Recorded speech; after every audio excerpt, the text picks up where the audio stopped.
Okay, joined now by Coach Olsen, Dr. Todd Olsen. We've all kind of been exposed to that title over the last couple weeks thanks to the pandemic. But first off, Coach, just want to ask you how you're doing.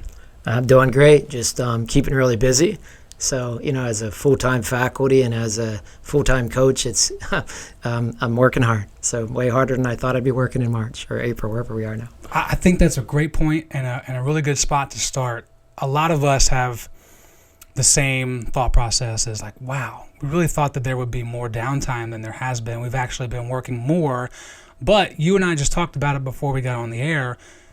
We think it can be a good thing. The challenges have actually been a good thing in our lives.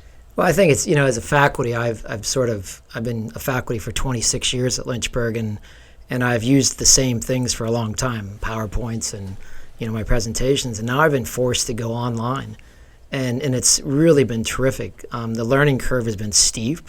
I've been learning how to put everything online and how to narrate PowerPoints and how to embed video and how to, have forums and discussions, and I didn't know how to do any of that. And so now, I've actually I've made so much progress in the last 2 weeks, and I'm really proud of myself. I look in the mirror at night and I'm going, wow, you learned a lot of stuff. So I feel like in that way I've learned so much, and my students are going to be better for it. Like, I'm going to be able to put this neat video in to support my lectures and make it way more interactive, way more interesting.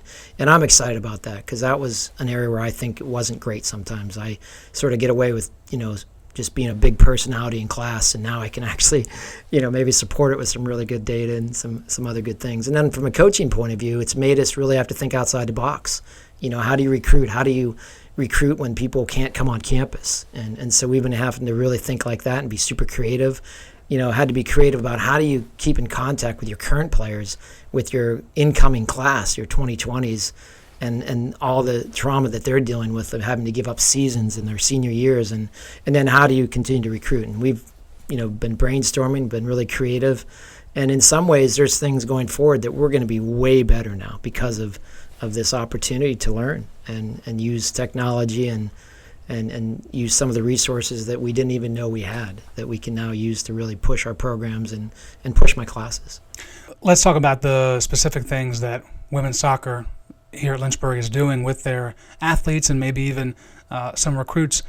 There are people that will be watching this or listening to this that have their own teams, and they're not quite sure how they can still bring the team together. What are some things that you guys have done or are trying to do to make sure that you keep that cohesion? Yeah. Well, the main thing is to connect with them all the time. So we've been trying to, there's the group me, we're connecting every day. So they're letting us know what they're up to every day. We've identified those that are going to have challenges with their classes, and they're doing virtual study halls. So literally, we give them a time, we log on, they log on, we mute, they mute, and we are available if they need us or just to watch them and give them some structure. So we've been trying to me, a lot about this is about structure. How do you get structure? We've been doing virtual boot camps, literally where, this time of year they'd be getting up every Tuesday and Thursday at 7 a.m. and doing a boot camp. So we did it on Tuesday. We got up together and we did a virtual boot camp, and our coach the strength and conditioning coach ran it, and I tried to motivate them as best I could, and so we've tried things like that. We've been doing Google Meet, and we meet with the whole team and we just check on everybody. So far we've tried to keep that low key because we want to just get them into the new structure and the new format. But we're going to now add some information. We're going to talk about anxiety. We're going to talk about some of the challenges of this coronavirus. We're going to talk about what they need to prepare for the fall and what they need to do this summer. And we'll be having those, we'll meet with them several times a week to make sure that we're all on the same page and that we can sort of educate, because we missed a big chunk. We missed our whole spring season, and we particularly have a really young team. So now we're going to go back and try to fix some of the things that we might have missed, and certainly some of the system of play stuff and things like that we can talk about. And then we're trying to do challenges for them. We have a song that we're working on that we want to push out on our front rush. And so it's going to be a group song, a little bit about this coronavirus. One of my former coaches, Tori Dott, is brilliant with writing music and songs. So she wrote a cool song and we'll air that soon, but it'll be fun. So we're just trying to do things that are fun, projects that are fun, and we'll probably do something. We're very interested in service. So we'll probably have a service day here coming up, a virtual service day where we go and maybe we might not be to go out of our yards, but maybe within our yards we'll do something. So we'll figure out how we can be creative about things like that. And then for recruits, we've been trying to, how do you do an overnight when you're not allowed on campus? So we've sort of created what's called a virtual overnight. So we'll start out on our field and we walk into the office and then we have the staff talk to them, and then the staff will leave and we'll bring 2 students on or 3 or 4 of our players, and then they can have a chat, and then they'll text us when they're done, and then we come back on and sort of close it up. And that's a way to, to give a virtual overnight, or at least a virtual visit. And it's really been effective. We've had a really good experience with that. It's so much better than just a phone call, because now I can see them, they can see me, they can see my staff, we can have other people interacting, which helps drive the conversation, so that, if the recruit's quiet or, run out of questions, there's more things to go. And it's just been really, I think it's been way more powerful than any call I've ever made in my life, and also any other recruiting. I think it's almost as good or better than having on campus. So you are probably in the boat of the school of thought that some people are in, where you believe that this current situation not only will change a lot of things that we normally did before, but could change it for the better, actually. Yeah, I see us changing. I mean, we'll continue some of the things that we've enacted. We'll continue to do this 100%. And even, it's interesting, I feel more connected in some ways to my team now than I would if they're on campus. Because on campus, a lot of times, I might not see them until we're having practice. In the spring, we're limited. Division III, non-traditional, seasons are limited. You can only have 3 practices a week, and those other 4 days, I might not see some of those players. And now I'm seeing them a lot more. We're interacting a lot more, and so in some ways, I feel more connected than I did before. And that's that's not just being optimistic and making lemonade out of lemons, but it's just really there's just been really neat opportunity, and I'm excited to hear about what other people are doing, because I think, again, this is this is opportunity time. And it's time to learn new technology. It's time to learn different ways to demonstrate what your school is and who you are and what your program's all about. And I think, if we sit here and just, I'm going to go back the way it was, I think that's not taking advantage of this opportunity. And again, I look at it as an opportunity. And certainly it's tragic, people are dying, but it's an opportunity. It's a way to change your thinking. And we've had to. There's been nothing in my life. I'm 57, and there's been nothing in my life that has changed everything like this temporarily. I lived through 9/11, and that was some major changes, but this has been significant. And just to see, the United States shut down like this, and to see empty highways, and and to hear colleges being closed and high schools closed, and it's extraordinary. But again, we need to look at this and see what are the silver linings and what are the opportunities that we can do to make ourselves better, and especially as coaches, because this is what we do for a living, and how do we market our program, and how do we market our personality and what we think we do well. What are maybe some things that are being, I don't know if twisted is the right word, but kind of that way, that are out there in the public now? Everyone wants something quickly to be done. They want to believe in a fast cure when that's just not realistic at this moment.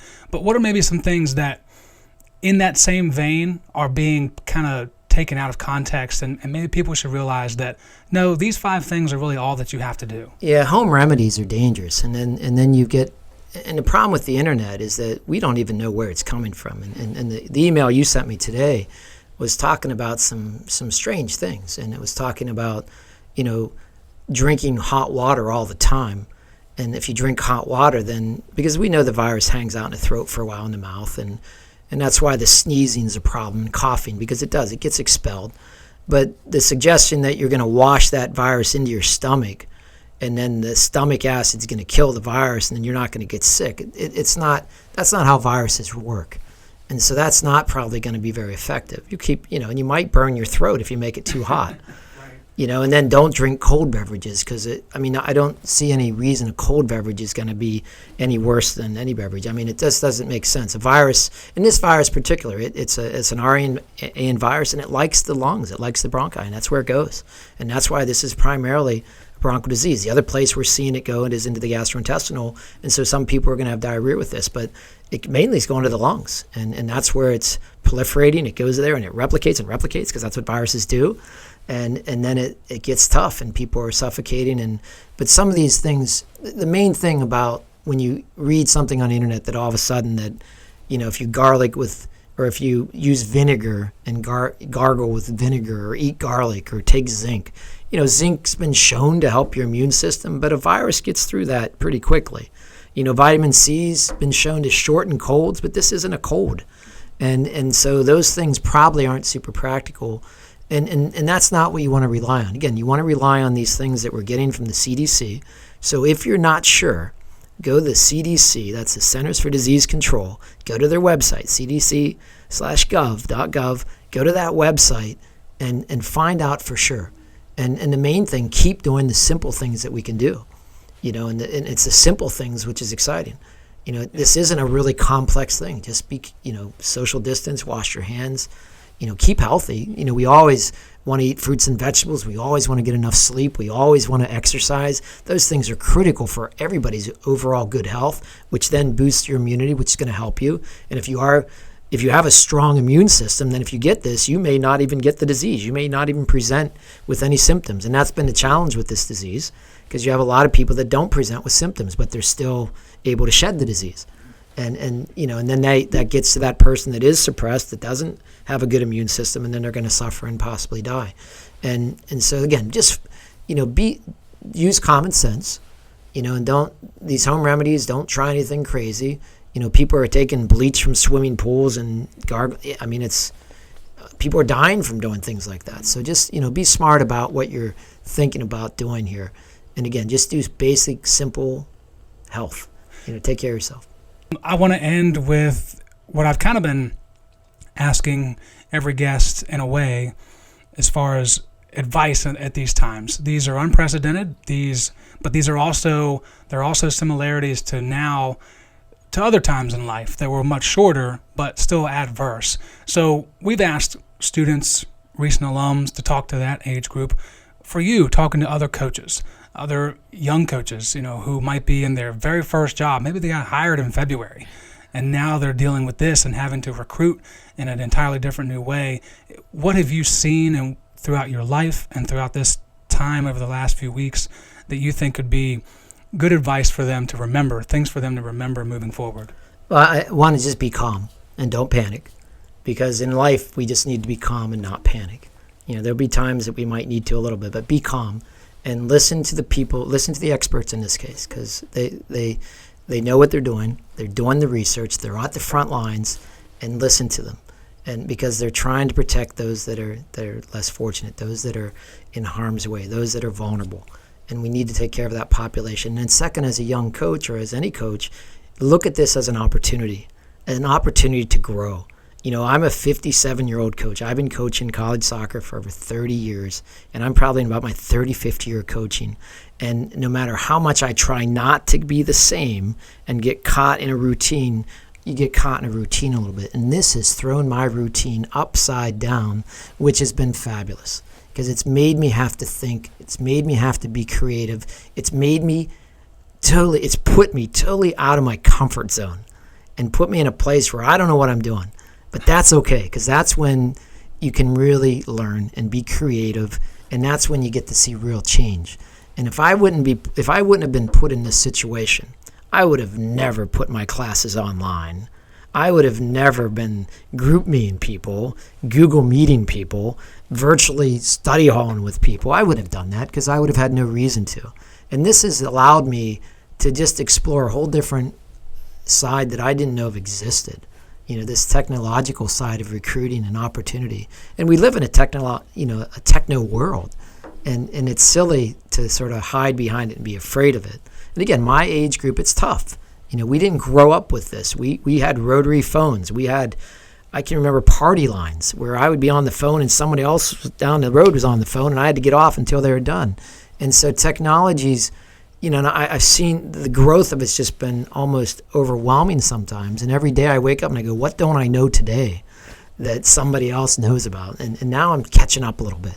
So use this as a catch-up time. If you're good at this technology, then embrace it and go with it, because it's going to put you ahead of the game, and it's going to give you a competitive advantage as a coach. And so I'd say use the opportunity, because that's what you have to think about.